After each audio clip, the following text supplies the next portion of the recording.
ಇನ್ನು ಟಿವಿ9ನ super exclusive ಸಂದರ್ಶನದಲ್ಲಿ ಭಾಗಿಯಾಗಿದ್ದ ಡಿಕೆ ಶಿವಕುಮಾರ್ ನವೆಂಬರ್ ಕ್ರಾಂತಿ, ಧರ್ಮಸ್ಥಳ, ಜನಗಣತಿ ಇದೆಲ್ಲ ವಿಚಾರವಾಗಿ ಮಾತನಾಡಿದ್ದಾರೆ.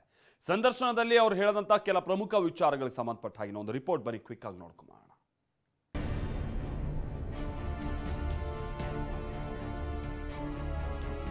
ಗ್ರೇಟರ್ ಬೆಂಗಳೂರು ಡಿಸಿಎಂ ಡಿಕೆ ಶಿವಕುಮಾರ್ ಕನಸಿನ ಮೊದಲ ಹೆಜ್ಜೆಯಾಗಿ ಗ್ರೇಟರ್ ಬೆಂಗಳೂರು ಪ್ರಾಧಿಕಾರ ರಚನೆಯಾಗಿದೆ.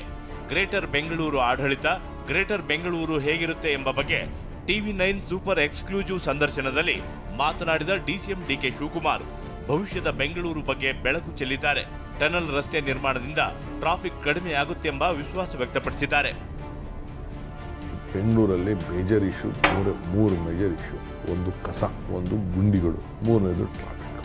ಟನಲ್ ಕರೆದು ಬಿಡ್ತೀವಿ, ಟೆಂಡರ್ ಕರೆದು ಅವರೆಲ್ಲ ಕೆಲವರು ಟೈಮ್ ಕೇಳಿದ್ದಾರೆ. 17,000 ಕೋಟಿ ರೂಪಾಯಿ. ಪಕ್ಷ ಹೇಳಿದಂತೆ ಕೇಳ್ತೀನಿ. ನವೆಂಬರ್ ಕ್ರಾಂತಿ ಬಗ್ಗೆ ಡಿಕೆ ಪ್ರತಿಕ್ರಿಯೆ. ಇದಿಷ್ಟೇ ಅಲ್ಲ, ಪಕ್ಷದಲ್ಲಿನ ಬೆಳವಣಿಗೆ, ಪ್ರಸ್ತುತ ರಾಜಕೀಯದ ಬಗ್ಗೆಯೂ ಮಾತನಾಡಿರುವ ಡಿಕೆ ನವೆಂಬರ್ ಕ್ರಾಂತಿ ಕುರಿತು ಪ್ರತಿಕ್ರಿಯಿಸಿದ್ದಾರೆ. ಪಕ್ಷ ಹೇಳಿದಂತೆ ಕೇಳ್ತೀನಿ ಅಂತ ಹೇಳಿದ್ದಾರೆ. ಪಾರ್ಟಿಯವ್ರು ಏನು ಹೇಳ್ತಾರೆ ಕೇಳೋರು, ನಮ್ದೇನಿದೆ no hard and fast rule for the party. Ultimately ನಮ್ಮ ಪಾರ್ಟಿ ಇಸ್ ಬಿಗರ್. ಧರ್ಮಸ್ಥಳ ಷಡ್ಯಂತ್ರ ಹಿಂದೆ ಬಿಜೆಪಿ ಆರ್ಎಸ್ಎಸ್ ಕಾರ್ಯಕರ್ತರಿದ್ದಾರೆ. I am telling you the double standard is with BJP. ನಾನು ಯಾವಾಗ ಇದೊಂದು ಷಡ್ಯಂತ್ರ ಇದೆ ಅಂತ ಹೇಳಿದ ಮೇಲೆ ಆಗ ಅವ್ರಿಗೆಲ್ಲ ಕಂಪ್ಲೀಟ್ ಅದನ್ನ ಪೊಲಿಟಿಕಲಿ ಇದು ಮಾಡ್ಕೊಂಡು ಏನು ಮರಣೆಗೆ ಹೋಗಿ ಎಲ್ಲ ರಾಜಕಾರಣ. ಏನಾಗಿದೆ ಸರ್ ಷಡ್ಯಂತ್ರ ನಿಮ್ಗೆ ಗೊತ್ತು ಅಂತ ಹೇಳಿದ್ರಿ, ಏನಾಗಿದೆ ಎಕ್ಸಾಕ್ಟ್ಲಿ? ವಾಟ್ ಇಸ್ ದ ಷಡ್ಯಂತ್ರ? ಯಾರು ಅದ್ರ ಹಿಂದೆ ಇರೋರು? ಯಾರು? ಬಿಜೆಪಿ ಕಾರ್ಯಕರ್ತರು, ಆರ್ಎಸ್ಎಸ್ ಕಾರ್ಯಕರ್ತರು. ನಿಮ್ಮ ಜಾತಿ ಧರ್ಮ ಏನಿದೆಯೋ ಅದನ್ನ ಬರೆಸಿ ಎಂದ ಡಿಸಿಎಂ.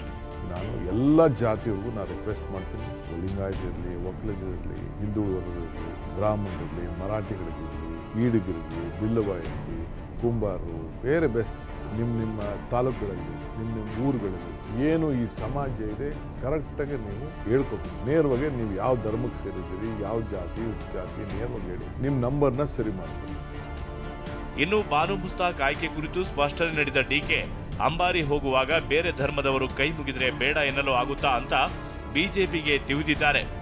ಚಾಮುಂಡಿ ತಾಯಿನ ಇದ್ರ ಮೇಲೆ ಕುಂಡಿಸ್ಕೊಂಡು ಆನೆ ಮೇಲೆ ಮೆರವಣಿಗೆ ಮಾಡ್ತಾ ಇದ್ದಾರೆ. ಕ್ರಿಶ್ಚಿಯನ್ನು, ಫಾರಿನರ್ಸು, ಸಿಕ್ಕು, ಬೇರೆಯವರು, ಹೊರಗಡೆ ದೇಶದವರೆಲ್ಲ ಬಂದ್ಬಿಟ್ಟು ಹಿಂಗೆ ನಮಸ್ಕಾರ ಹೊಡಿತಾರೆ. ಇನ್ನು ನಮಸ್ಕಾರ ಹೊಡಿಬೇಡ ನೀನು, ಹಿಂದೂ ತಾಯಿ, ಹಿಂದೂ ದೇವರಿದು ಅಂತ ಯಾಕೆ ಹೇಳ್ತಾರೆ? ಅವ್ರು ಇರುವಂತ ಪ್ರಶ್ನೆ, ಹಿಂದೂ ಧರ್ಮದ ನಂಬಿಕೆ ಇಲ್ದಿದ್ದವ್ರ ಮೇಲೆ ಯಾಕೆ ಕರ್ಕೊಂಡ್ಬರ್ತೀರಿ ಅಂತ. ಯಾರು ಹೇಳಿದ ನಂಬಿಕೆ ಇಲ್ಲ ಅಂತ? ಆರ್ಎಸ್ಎಸ್ ಗೀತೆ ಹಾಡಿದ ಕುರಿತು ಡಿಕೆ ಶಿವಕುಮಾರ್ ಸ್ಪಷ್ಟನೆ. ನಾನು ಅಶೋಕ್ ಹೇಳಿದೆ, ಏನಪ್ಪ ನನಗೂ ಗೊತ್ತಿದೆ ನಿಮ್ಮ ಪಾರ್ಟಿ, ನಿನ್ನ ಐಡಿಯಾಲಜಿ, ನಿನ್ನ ಬ್ಯಾಕ್ಗ್ರೌಂಡ್ ಅಂತ ಹೇಳಿ ನಾನು ಜಸ್ಟ್ ಒಂದು ಲೈನ್ ಹೇಳಿದೆ. ಅದು ಪೊಲಿಟಿಕಲಿ ಸ್ವಲ್ಪ ಕೆಲವರೆಲ್ಲ ನನ್ನ ಏನೋ ಕೆಲವ್ರು ಅವ್ರಿಗೆಲ್ಲ ಗಾಬರಿ ಆಗ್ಬಿಟ್ಟಿರ್ತಾರೆ. ಅವನು ಯಾರೋ ಕೇಳಿದೆ, ಏನು ಬಿಜೆಪಿ ಒಳಗಡೆ ಕಾಲು ಹಾಕ್ಬಿಟ್ಟಿದ್ದೀರಾ ಅಂತ. ಬಾರ್ನ್ ಕಾಂಗ್ರೆಸ್. ನಾನು ಹುಟ್ಟು ಕಾಂಗ್ರೆಸ್ಸಿಗೆ ಎಂದ ಡಿಕೆ ಪಕ್ಷದ ಕಮಿಟ್ಮೆಂಟ್ ಕುರಿತು ಮಾತನಾಡಿದ್ದಾರೆ. ಇಂದಿರಾ ಗಾಂಧಿ ಹೆಸರು ಥಿಯೇಟರ್ ಇಟ್ಟಿದ್ದವ್ ನಾನು ಕೇಳಿ, ನಮ್ಮ ಊರಲ್ಲಿ ಯಾರು ಇಂದಿರಾಜಿ ಚಿತ್ರಮಂದಿರ ಅಂತ ಇಟ್ಟಿದ್ದೆ. ಇಂದಿರಾ ಗಾಂಧಿ ಸತ್ ದಿನ ಅದಕ್ಕೆ ಹೆಸರು ಗಾಂಧಿ ಫ್ಯಾಮಿಲಿ ಕಮಿಟ್ಮೆಂಟ್. ಈ ಗಾಂಧಿ ಫ್ಯಾಮಿಲಿ ನಾನು ಜೈಲಲ್ಲಿ ಇದ್ದೀನಿ ಅಂತಂದ್ರು ಸೋನಿಯಾ ಗಾಂಧಿ ಬಂದು ನನ್ನನ್ನು ಜೈಲಲ್ಲಿ ನೋಡಿದ್ರು. ಹೀಗೆ ಟಿವಿ9 ಸೂಪರ್ ಎಕ್ಸ್ಕ್ಲೂಸಿವ್ ಸಂದರ್ಶನದಲ್ಲಿ DCM DK greater Bengaluru, November ಕ್ರಾಂತಿ, ಮದ್ದೂರು ಗಲಾಟೆ, ಆರ್ಎಸ್ಎಸ್ ಗೀತೆ, ಧರ್ಮಸ್ಥಳ ವಿಚಾರವಾಗಿ ಮನಬಿಚ್ಚಿ ಮಾತನಾಡಿದ್ದಾರೆ.